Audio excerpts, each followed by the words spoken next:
And since we're talking about integrity, I'm confused as to why my Republican colleagues aren't talking about the lack of integrity when it comes to the president's family's visas. Let me remind y'all that Melania, the First Lady, a model, and when I say model, I'm not talking about Tyra Banks, Cindy Crawford, or Naomi Campbell level, applied for and was given an EB-1 visa. And what that stands for is an Einstein visa. Señores, sin duda es muy fácil hacer que Donald Trump pierda la cabeza. Pero vivir gratis en su mente ya es otro nivel. Y ese nivel, sin duda, lo ha alcanzado la congresista Jasmine Crockett. Porque incluso en medio de múltiples escándalos, errores, explosiones políticas desde su Casa Blanca, Donald Trump está obsesionado con atacarla. Así es, amigos, Donald Trump y sus lacayos lanzándose contra Jasmine Crockett justo cuando ella comienza a destapar algunos de los capítulos más oscuros del pasado de Trump. Y todo esto ocurre en un momento en el cual sabemos que el pasado criminal vuelve a salir a la luz. Vamos a entrar en todos los detalles, pero antes recuerda que si valoras nuestro tipo de contenido, no olvides con darle like, suscribirte a nuestro canal. Eso nos ayuda muchísimo a seguir haciendo este trabajo. Ok, amigos, ahora empecemos con uno de los clips que fue de los que encendió esta furia en Trump. So, Miss Graves, I want to play a game. It's called Trump or Trans. You ready? Okay. So I'm going to ask you a question, and I want you to tell me whether or not it is Trump or trans people that are responsible. You understand? Got it. Okay, very good. The first one, gutted medical research. Trump. Kidnapping Americans and sending them to foreign countries, a.k.a. deporting them. Trump. Driving us into a recession. Trump. Increasing the cost of everything. Trump. Waging an idiotic tariff war. Trump. Harming farmers. Trump. Ignoring the Constitution. Trump. Proposing to take away Social Security. Trump. Cutting health care. Trump. Firing government workers who keep our country safe. Trump. Encouraging an environment of hate and divisiveness. Trump. Thank you so much. This committee could be engaged in actual oversight of fraud, waste, abuse, and mismanagement. So let's talk about waste. Like Trump's plan to spend almost $100 million for his little birthday parade. Or how he spent 25% of his first 100 days golfing, costing taxpayers tens of millions of dollars. In fact, it's a little bit over 30 million at our last estimation. In fact, President Trump is on pace to spend more than $1 billion of taxpayer dollars just on golfing. Yet the Republicans have been silent. So they must think spending taxpayer dollars on the president's golfing trips is more important than providing health care to their constituents. And when I talk about constituents, we're going to talk about the ones on this committee. Y es que Donald Trump y todo el movimiento MAGA han estado trabajando sin descanso para convertir al tema de la comunidad trans en un chivo expiatorio, ¿no? En el enemigo del pueblo. En el monstruo ficticio del cual todos tienen que tener miedo. Pero esto no es nada más que otra muestra de este falso patriotismo que tanto promueven, porque no creen ni una sola palabra de los principios fundacionales que ellos dicen defender. Y lo interesante aquí, ¿no? Lo más genial, digamos, es que Jasmine Crockett le ha dado la vuelta por completo, porque cuando se trata de meterse en lugares donde no te quieren y hacer sentir incómodas a las personas, Donald Trump tiene un historial bastante documentado. Crockett no solo fue contra Trump, sino que también se fue contra Melania. Y eso, amigos, ayudó a encender este incendio. And since we're talking about integrity, I'm confused as to why my Republican colleagues aren't talking about the lack of integrity when it comes to the president's family's visas. Let me remind y'all that Melania, the First Lady, a model, and when I say model, I'm not talking about Tyra Banks, Cindy Crawford, or Naomi Campbell level, applied for and was given an EB-1 visa. And what that stands for is an Einstein visa. Now, y'all that don't know, let me tell you how you receive an Einstein visa. You're supposed to have some sort of significant achievement, like being awarded a Nobel Peace Prize or a Pulitzer, being an Olympic medalist, or having other sustained extraordinary abilities and success in sciences, arts, education, business, or athletics. Last time I checked, the First Lady had none of those accolades under her belt. It doesn't take an Einstein to see that the math ain't math and Sin duda, uno de los factores que más están utilizando los demócratas en este momento es el de historias personales, ¿no? Historias que demuestran cómo Trump ha afectado a la gente, a los que lo rodean, y cómo todo su discurso está lleno de hipocresía. Pues bueno, Jasmine Crockett lo está haciendo a la perfección, y por eso la Casa Blanca de Trump está en modo colapso, atacándola con insultos baratos que solo terminan dejándolo en evidencia de qué tan desesperados están. La congresista Jasmine Crockett, una de las voces más firmes y prometedoras, ¿no?, en el Partido Demócrata, se ha convertido nuevamente en el blanco de ataques desde los círculos trumpistas. Un funcionario de la administración de Trump dijo a Fox News que Crockett tiene la capacidad cerebral de una medusa, que es la última persona en la Tierra que debería criticar la inteligencia de alguien. Este mismo funcionario, Harrison Fields, también se refirió a un comentario que hizo Crockett sobre la famosa visa Einstein de Melania, ¿no? Pues bueno, Jasmine Crockett cuestionó cómo fue que Melania recibió una visa reservada para personas con logros extraordinarios, como ser premios Nobel, medallistas olímpicos o, bueno, genios reconocidos en alguna ciencia, arte o educación. Porque amigos, seamos honestos, ¿no? No es que Melania tenga alguno de estos méritos. Bueno, Jasmine Crockett lo dijo muy claro. No hace falta ser un Einstein para darse cuenta de que aquí las cuentas no cuadran. Pues bueno, ese mismo momento, Donald Trump publicó en Truth Social otra de sus patéticas provocaciones, sugiriendo que los demócratas nominen a la candidata de bajo coeficiente intelectual, Jasmine Crockett, para presidenta. Lo interesante es por qué está obsesionado con ella. Y es que recientemente Jasmine Crockett apareció liderando una encuesta para una primaria demócrata al Senado por Texas 2026. Y ahora con Ken Paxton, uno de los republicanos más radicales del país, coqueteando con esa candidatura, los demócratas podrían tener una muy buena oportunidad en años, ¿no?, para poder recuperar ese escaño. Si a eso le sumamos que Elon Musk podría dividir el voto conservador con esta tercera opción, bueno, yo creo que ya está claro por qué están tan nerviosos. Muchos nombres son los que están en juego. Tenemos a Colin Allred, a Beto O'Rourke, Joaquín Castro y muchos más. Pero el simple hecho de que el ascenso de Jasmine Crockett asuste a MAGA ya es una excelente razón para interesarse en ella. Aunque Jasmine Crockett ha negado estar interesada en esa candidatura, muchos demócratas, como Jamie Raskin, han optado por quedarse en la Cámara, ¿no? Aún así, su figura, señores, es una figura emergente y eso es indiscutible. Cuando da discursos como este, se entiende por qué.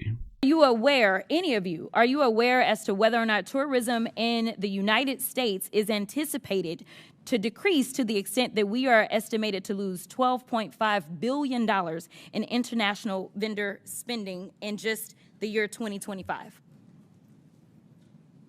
I can answer as the tourism capital of the country. I assume you could. Tourism's already down. It is down in the North Country where the Canadians refuse to come over because of the hostility toward their country. It's happening in New York City. It's happening at our sporting events here, our theater. There's a ripple effect throughout our entire economy because of the change in attitude that our country, that once welcomed people from all over the world to visit and recreate and to live here, now feels like a very hostile place to them. It is going to have an economic impact on our bottom line, without a doubt. So let's talk about it a little bit more. So I am supposed to have a number of FIFA games in Dallas, and I am fully anticipating that we are going to have a problem because I've been receiving phone calls that people don't feel safe coming here, and it's not the immigrants. It's this government that is making them feel unsafe. But let me also do this, because they love to cherry pick. They can find, any one person that has been killed. And if they've been killed by an immigrant, then God darn it, every single immigrant is going out and they are killers. And that is the problem. But they don't want to talk about white supremacy. I don't know how many hearings we going to have about the fact that there's been this one immigrant that killed this one person. And no, I'm not excusing any killings by them or white supremacists, but they haven't had these hearings. We didn't have a hearing on Buffalo and what happened there. We didn't have a hearing on El Paso and what happened there. We didn't have a hearing on Charleston and what happened there. So it's interesting that they pick and choose, because it seems like they love to pal around with the white supremacists, and so they don't want to talk about certain other things. But economically, I want to make sure that we're making this point again, because I know that Governor Pritzker, you were the beneficiary of a lot of things from the state of Texas. And a lot of people believe that Republicans are fiscally responsible, but instead they are actually fiscally irresponsible, because what he spent was a whopping $221 million transporting people from Texas to your state. Something tells me that he could have done something else with that $221 million.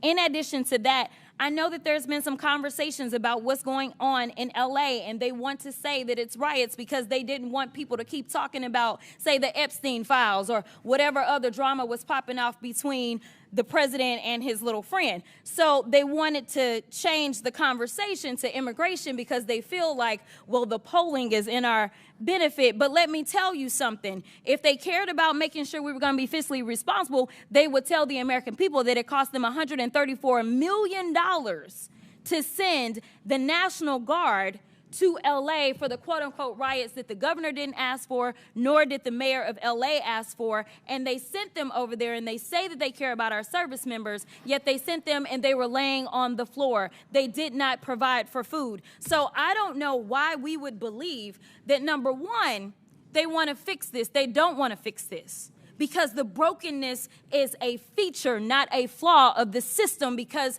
it is beneficial to them when it comes to campaigning. If they can't stoke fear, then why are they going to, say, have anybody vote for them? Because that's what people are doing. They're voting out of fear. But Ms. Perryman, we know each other a little well. And I know you got a law degree. And it seems like we all need law degrees in here nowadays to understand the Constitution. So really briefly, I just want to make this point. There is a certain person that was afforded, say, due process. But let's say if, say, Donald Trump had been charged with all of these cases that he got charged with in 4 different jurisdictions, if he wasn't afforded due process, there could have been a possibility that he just would have been locked up and thrown somewhere, right? That would be a possibility. And then maybe we wouldn't have a tariff war or anything else that we're dealing with or all the other nonsense. But the point is, he was afforded due process, and regardless of the political opposition, Democrats, Republicans, and independents, I thought, believe that due process should be afforded to everybody, even him. Due process is for everyone. Okay, so the Fifth Amendment doesn't say that it's just for the people that are Americans? It does not. It says anybody on our soil? It's for everyone. Okay, it's pretty simple. I don't know why we are having issues. En su más reciente intervención, pues Crockett denunció el racismo de Trump de una forma contundente, algo que sinceramente dejamos pasar demasiado seguido, ¿no? Porque cuando un presidente le dice a un líder africano que habla muy bien el inglés, siendo que el inglés es el idioma oficial de su país, yo creo que ya no estamos hablando solo de ignorancia, ¿no? Sino de una mentalidad profundamente racista. Y bueno, sí, con tantas cosas ocurriendo al mismo tiempo, pues puede parecer irrelevante, pero no lo es. Porque, amigos, ese tipo de racismo cotidiano, disfrazado de torpeza, es parte de un problema mucho más grande. Ahora bien, señores, quiero que pasemos a hablar un poco sobre el siguiente tema, y son el tema de los recortes al Medicaid. Muchas personas, muchos personajes votaron por Trump porque él prometió proteger a la clase trabajadora. Y ahora muchos se enteran de que su nuevo plan de recorte, que ya venimos advirtiendo meses, recorta más de $1 billón al Medicaid. $1 billón. Lo grave, amigos, no solo es el número, $1 billón en recortes, ¿no? Sino que esto está generando un miedo inmenso que está llegando a las arcas de su propio partido. Muchos legisladores republicanos ya se están expresando con mucha preocupación sobre cómo esto afectará a sus electores. Como bien sabemos, muchos de los cuales son beneficiarios directos al Medicaid. It's joining us now, political reporter at Semaphore, Dave Weigel, Punchbowl News co-founder and MSNBC political contributor Jake Sherman, and Independent Veterans of America founder and host of the Independent Americans podcast, Paul Rykoff. Jake, give me the whispers on the Hill among Republicans about this bill. The problem for Republicans, Katie, is that exactly what Till has just said. Number one, everything that Republicans think was good in this bill, which is tax cuts, the Trump tax cuts, extending the 2017 tax cuts, is being drowned out by what got the most focus in the last week or so, which is the Medicaid cuts. Let's be clear here. This bill cut $1 trillion from Medicaid. To think that nobody is going to feel that is not true. And I had a Republican member of the House say to me the other day, my constituents, a lot of them are on Medicaid, and they're all Trump voters, and they are not interested in me talking about cutting Medicaid funding. This is someone who voted for the bill. Listen, on top of that, I think the big concern of Republicans, and a lot of people have written about this, and it's absolutely true, is that this bill just basically kept things constant, right? Extended the tax cuts. There are some new tax provisions cutting tax on tips and tax on overtime, but the majority of Americans, I don't know about the majority, but a huge chunk of Americans won't feel that. So I think that's the concern, I think. And also the downside for Democrats here, the risk for Democrats, is that the election's a long time away. Can they keep this drumbeat up, especially in a Trump news climate, about what they think is so bad about this bill? And we'll have to see about that. Yeah, I think it's going to depend on the economy. You know, if the economy doesn't get much better, if the inflation doesn't go down, if there's cost rises for things you buy at the grocery store because of tariffs, et cetera, that's going to be a factor, right, Jake? For sure, for sure. I mean, we don't know what it's going to look like in November of next year. We just don't know. If there's peace and the economy is rocking and inflation goes down and the market's up and everything's hunky dory, then maybe no one takes this bill into consideration. But it's important to remind viewers and to remind everybody that the midterm of a president's term is usually not good for the president's party, especially on Capitol Hill. We've seen that time and time again. We saw it in 2018, yeah. Most recently with Donald Trump. We saw it. It's not a hard and fast rule. There have been a couple instances where that has not been the case, but it most of the time is the case. So Republicans have a lot of headwinds. Dave, I think Jake made a really good point about the lack of change in terms of benefits that this bill offers. People are going to maintain their same tax structure. They're going to be paying the same in terms of taxes. It's not like it's going to be offering you even more money. The no taxes on tips could potentially benefit some people. But the side of it that could negatively benefit folks is quite huge. And people might not yet realize that the health insurance that they're on in their state is tied to Medicaid. It might be called something different in that state, and that's going to come as an awakening for some folks. You've been writing about modeling that Democrats have been looking toward for this next election cycle, and Virginia is one of those. Can you explain? Well, yes, in Virginia, the argument is very simple for Democrats. It's that the Trump administration came in and hundreds of thousands of people who had reliable jobs they might have thought they had for life from the federal government are at risk. We saw the Supreme Court act on that this week. There are going to be a lot of layoffs in Virginia. The Democratic messaging in Virginia it's not having to explain what's going on in New York. It's not it's not aspects of the tax bill. It's that this administration is going to make it harder to afford life in Virginia and lay a lot of people off. There are states where that is more complicated. But some of the Democratic strategy here recycles what they did in 2017, 2018. If you go back to their messaging on taxes then, it was Republicans pass corporate tax cuts permanently and then other tax cuts temporarily. And they're already demoing a version of that, saying Republicans made all these tax cuts permanent, and the ones that they were talking about, like no tax on tips, that has a cliff. That would need to be renewed. Medicaid cuts have a cliff, too. They would come up. They would start being implemented after the midterms. For all the messaging problems Democrats have, that's not very complicated to say, hey, voters, there is a deadline coming up right after you vote in November that your health care is at risk.